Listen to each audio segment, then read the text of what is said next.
நண்பர்கள் அனைவருக்கும் KVK3 அஸ்ட்ராலஜரின் காலை வணக்கம். இப்போ இது என்னுடைய 150வது வீடியோ.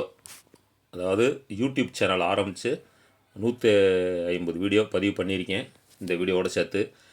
இதில் எனக்கு ஆதரவு அளித்த சப்ஸ்கிரைபர் மற்றும் வீடியோ பார்த்த நண்பர்கள் அனைவருக்கும் என்னுடைய மனமார்ந்த நன்றியை தெரிவிச்சுக்கிறேன்.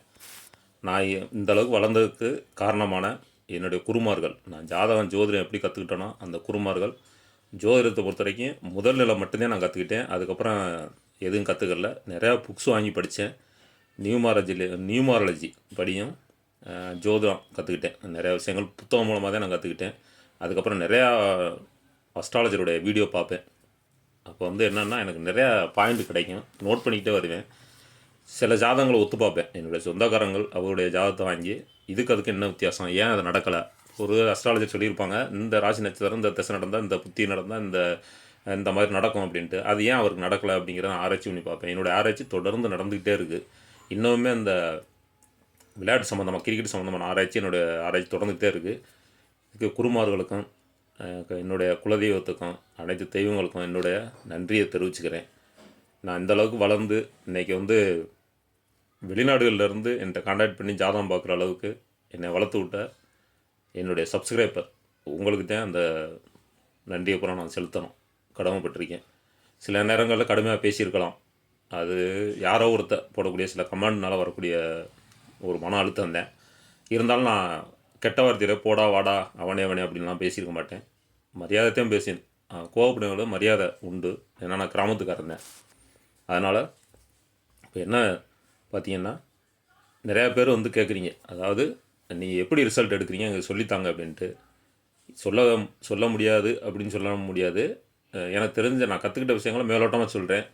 நிறையா அஸ்ட்ராலஜர் இதில் ஃபாலோ பண்ணிக்கிட்டே இருக்கீங்க, எனக்கு தெரியும். அதுலேயும் ஒரு 4-5 சேனல் வச்சுருக்கவங்களும் என்கிட்ட கேட்டுக்கிட்டே இருக்கீங்க. நீங்கள் ரிசல்ட்டு இப்போ இந்த ஐபிஎல்லையும் சரி, போன ஐபிஎல் பாதிக்கு மேலே எனக்கு நிறையா நெருக்கடி கொடுத்துட்டாங்க. கால் பண்ணி பேசுனாங்க, நீ இந்த மாதிரி ரிசல்ட்டு சொல்லாதீங்க எங்களுக்கு இடைஞ்சலாக இருக்குது அப்படின்ட்டு. ஏன்னா அவங்களுடைய வருமானம் பாதிக்குது. உண்மை தான். ஒரு அஸ்ட்ராலஜருக்கு இன்னொரு அஸ்ட்ராலஜரே துரோகம் பண்ணுற மாதிரி தான் இருக்கும். இருந்தாலும் நான் ஃபஸ்ட்டு சொன்ன மாதிரி ஐபிஎல்லை பொறுத்தவரை நான் ஃப்ரீயாக சொல்கிறேன்னு சொல்லி தெரிஞ்சோ தெரியாமல் சொல்லிட்டேன். ஃபஸ்ட்டு நான் வீடியோ பதிவு பண்ணும்போதே அதைத்தான் நான் ஃபாலோ பண்ணுற மாதிரி இருக்குது. ஏன்னா என்னுடைய கடமை அப்படி இருக்குது. இப்போ இந்த ஐபிஎலுக்குமே அப்படி தான் சொன்னாங்க, நீங்கள் ரிசல்ட் வேணாலும் மொத்த மேட்ச்சுக்கு நான் ரிசல்ட்டு உங்களுக்கு கணிச்சு வச்சுருப்பீங்க, அந்த ரிசல்ட்டை மொத்தமாக கொடுங்க, நாங்கள் ஒரு அமௌண்ட் கொடுத்து நாங்கள் வாங்கிக்கிறோம், ஆனால் நீங்கள் அதை பற்றி எதுவும் சொல்லக்கூடாது வீடியோவில் அப்படிங்கிற மாதிரி, நீங்கள் வீடியோ போட வேணாம் அப்படிங்கிற மாதிரிலாம் சொன்னாங்க. அதையும் மீறி தான் நான் இந்த இலவசமாக பதிவு பண்ணிக்கிட்டு இருக்கேன். நிறைய பேருக்கு புரியலை, நம்ம என்ன பண்ணுறது. ஆனால் எனக்கு சங்கடமாக தான் இருக்குது. அதாவது ஒரு அஸ்ட்ராலஜருக்கு இன்னொரு அஸ்ட்ராலஜர் துரோகம் பண்ணுற மாதிரி தான் இருக்குது. சரி, அடுத்த ஐபிஎல் எப்படி வருதுன்னு பார்ப்போம். அதுக்குள்ளே நீங்கள் எல்லோரும் ஓரளவுக்கு அஸ்ட்ராலஜர் எல்லாருமே தெளிவாக கற்றுக்கிற மாதிரி சில டிப்ஸ்லாம் கொடுக்குறேன். இந்த கிரிக்கெட் சம்மந்தமாக மட்டும் எப்படி பார்க்கணும் அப்படின்னா, ஃபஸ்ட்டு முதல்ல நம்ம எடுக்க வேண்டியது நட்சத்திரம். அன்றைக்கி நட்சத்திரம் என்ன, எத்தனை நட்சத்திரம் வருது அதை எடுக்கணும், நோட்ஸ் எடுக்கணும். அதே மாதிரி அன்றைக்கி லக்கணம் என்ன. பெரும்பாலும் இப்போ நைட்டு மேட்ச் பூராமே ஒரே லக்கணம் தான் வரும். ஒரு 15 நாள் கழித்து லக்கணம் 2ஆக வரும். அப்புறம் ஒரு 15 நாள் கழித்து 3 லக்கணமாக வரும். கொஞ்சம் கொஞ்சம் தொட்டு நிற்கும்.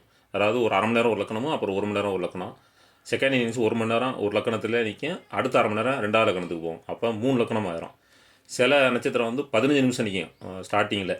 இப்போ கன்னி லக்கணத்தில் 15 நிமிஷம் நிற்கிது அப்படின்னா, அந்த 15 நிமிஷத்தில் பெஸ்ட் பிளேயர்ஸ் யாராவது வந்தால் 2 பேரும் அவுட் ஆகிற மாதிரி சூழ்நிலை அவுட் ஆயிடுவாங்க. அதெல்லாம் நம்ம எடுக்கணும். இப்போ பிளேயர்ஸை பொறுத்த வரைக்கும் எப்படி எடுக்கணும் அப்படின்னா, நெட்டில் போய் பார்த்தா விக்கிபீடியாவில் போட்டிருப்பாங்க. அது உண்மையான டேட்டே கிடையாது. ஏன்னா யாரையுமே நம்ப முடியாது.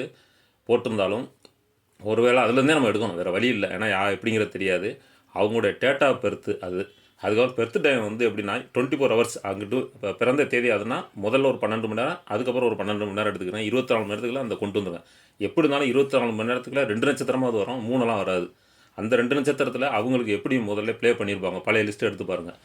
இப்போ ஆர் சர்மா அவர் இருக்கார், ரோஹித் சர்மா இருக்காருன்னா அவருடைய டேட் ஆஃப் பர்த் எடுத்து பார்த்தீங்கன்னா நீங்களாம் ஒரு நட்சத்திரம் சூஸ் பண்ணிடலாம். இப்போ எத்தனையோ அதாவது அது என்னது ஜாதகம் சம்மந்தமான டைம் போட்டால் எல்லாமே வந்துடும். டைம் டேட் இது போட்டாலே அவருடைய ஜாதகம் வந்துடும். பொதுவாக அந்த மாதிரி ஆப்லாம் நிறையா வந்துருச்சு. அதில் போயிட்டு எடுத்துகிட்டு நீங்களாக ஒரு நட்சத்திரம் சூஸ் பண்ணுங்கள். ஏதோ 2 நட்சத்திரத்தில் வந்துடும். அந்த ஒரு நட்சத்திரம் 2 நட்சத்திரம் போட்டு பாருங்கள். அவர் எப்போ பிறந்தாரோ அதுலேருந்து எந்த டைம் ஓரளவுக்கு அஸ்ட்ராலஜி தெரிஞ்சவங்களுக்கு ஈஸியாக இருக்கும். எப்போ ஸ்டார்ட் பண்ணியிருக்கார் ப்ளே பண்ண, எந்தெந்த டயத்தில் அவர் அவுட் ஆகிருக்காரு, இதெல்லாம் நீங்கள் நோட் பண்ணிட்டு வாங்க. இது சாதாரண விஷயம் கிடையாது, ஆனால் ரிஸ்க் தான். அடுத்த ஐபிஎல்லில் நீங்கள் பெரிய ஆளாக வந்துடலாம். அதுக்கெல்லாம் நீங்கள் இந்த ஒரு வருஷம் நீங்கள் எல்லாம் முயற்சி பண்ணி பாருங்கள். 1 இன்னொன்று ஜெர்சி கலர், அது ரொம்ப முக்கியம். மேட்ச்சில் வந்து அண்ணன் அந்த ப்ளூ கலர், இப்போ வந்து ரோஹித் சர்மா ப்ளூ கலர், அந்த டீமுக்கு ப்ளூ கலர் போடுறாங்கன்னா ப்ளூ வந்து யாருக்கு உண்டானது? சந்திரனுக்கு உண்டானது. இந்த சந்திரன் வந்து அன்னைக்கு நட்சத்திரத்துக்கு பகையில் இருக்காரா, நல்ல வீட்டில் இருக்காரா, பகை வீட்டில் இருக்காரா அப்படிங்கிறத பாருங்கள். அந்த நட்சத்திரத்தை வேற கிரகம் பகை கிரகம் பார்க்குதா அப்படிங்கிறத பாருங்கள். அதுக்கப்புறம் திசை, அவருக்கு நடக்கூடிய திசை, புத்தி, அந்தரங்கம், அது வந்து அந்த டயத்தில் ஓடுதான்னு பாருங்கள். அப்போ தான் நான் கரெக்டாக சொல்கிறது. இந்த மாதிரி காலில் அடிபடும், இவர் இன்றைக்கி அடிபட்டு மேட்ச்சு கிரவுண்ட் விட்டு வெளியில் போயிடுறாரு அப்படின்னா துல்லியமாக எடுக்க முடியும். அப்புறம் ஜெர்சி நம்பர், இதெல்லாம் வந்து T20க்கு ஒரு நம்பர் இருக்கும், ஓடிஐக்கு ஒரு நம்பர் இருக்கும், ஜெர்சி நம்பரு. கலரும் அது மாதிரி சேஞ்ச் ஆகிட்டே வரும். டெஸ்ட் மேட்ச்சுக்கு ஒரு மாதிரி இருக்கும். ஆனால் இந்த இதெல்லாம் சூஸ் பண்ணுங்கள். நீங்கள் எடுக்கக்கூடிய மேட்ச் 20 மேட்ச்சா, அதுக்கு உண்டான ஜெர்சி கலர் நம்பர் எடுங்க. ஓடிஐ மேட்ச்னால் அதுக்கு உண்டானது இப்படி எடுத்துக்கிட்டே வாங்க.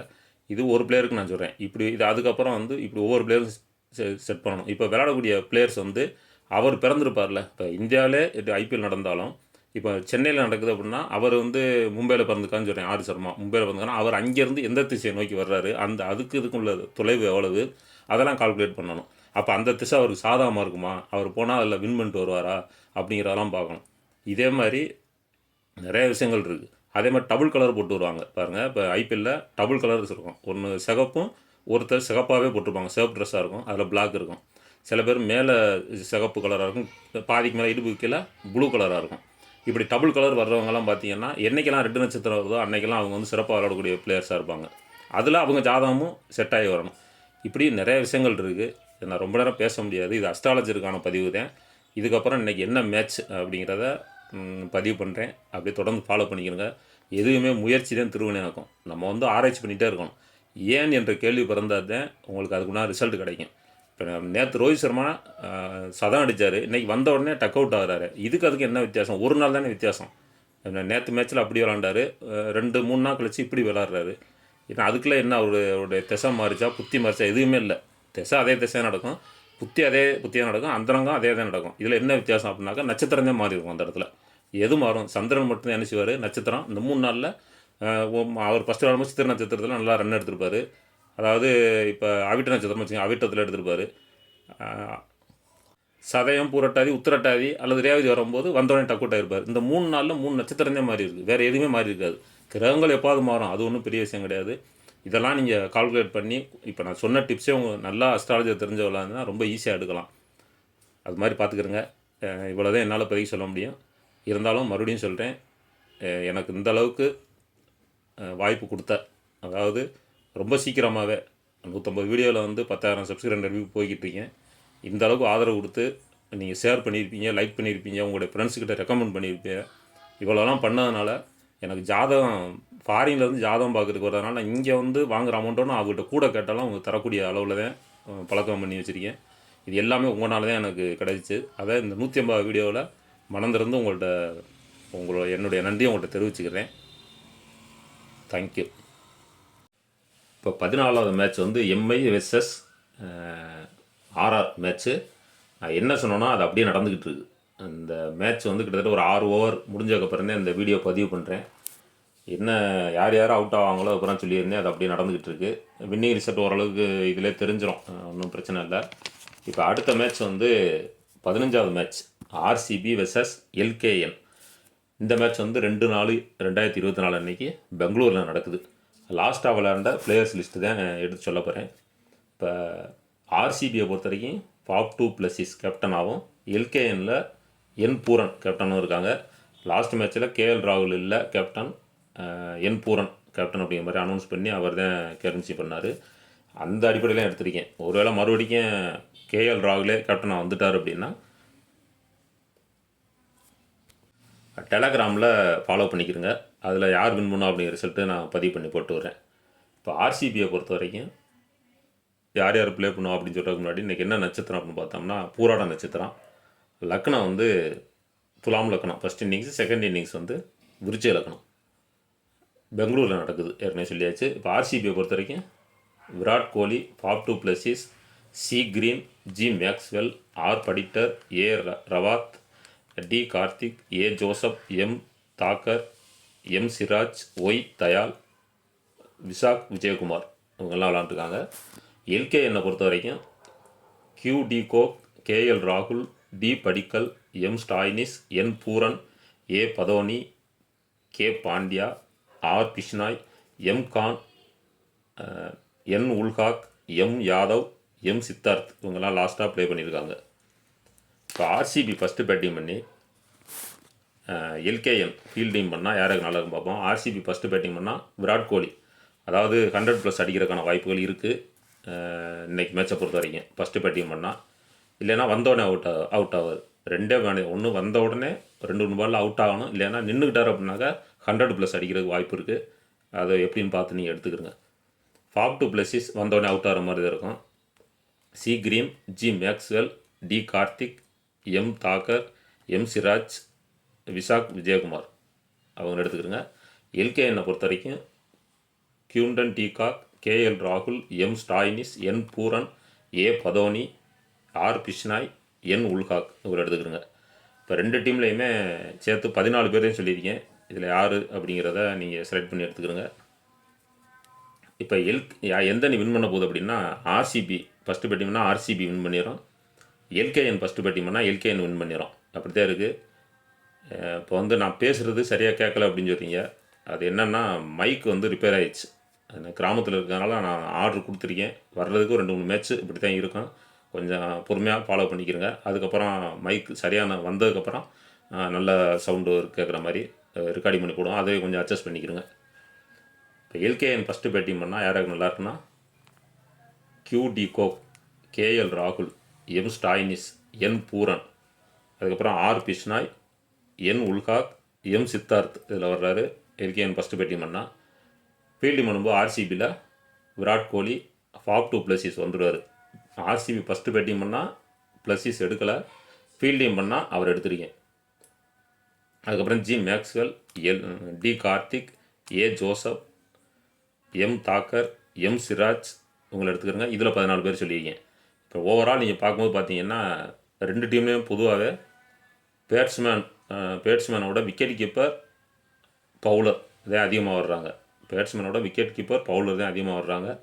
அதுக்கு தகுந்த மாதிரி நீங்கள் டீம் செட் பண்ணிக்கிறங்க, இல்லை எப்படியோ பார்த்துக்கிறங்க. இப்போ யார் பெஸ்ட்டு பிளேயர்ஸ் அப்படின்னா ஆர்சிபியை பொறுத்த வரைக்கும் விராட் கோலி, அதுக்கப்புறம் ஜி மேக்ஸ்வெல், தினேஷ் கார்த்திக், அதுக்கப்புறம் எம் சிராஜ்.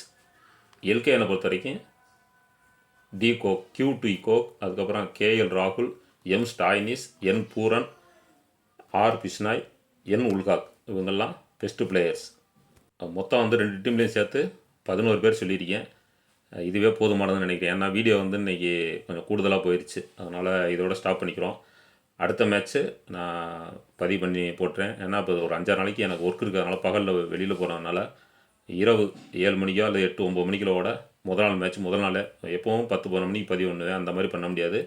இப்போ நாளைக்கு மேட்ச்சு ஆர்சிபி vs எல்கேஎன் எப்படி நான் இப்போ பதிவு பண்ணணும், அதே மாதிரி அதுக்கு அடுத்த மேட்சும் முதல் நாள் இரவே எப்படியும் 8 மணி 10 மணிக்கெலாம் உங்களுக்கு வந்துடும். அதில் நீங்கள் ஃபாலோ பண்ணிக்கலாம். மறுநாள் நைட் 7 வரைக்கும் டைம் இருக்குது. உங்களுக்கு எப்போ டைம் கிடைக்குதோ அப்போ நீங்கள் வீடியோ பார்த்துக்கிறங்க.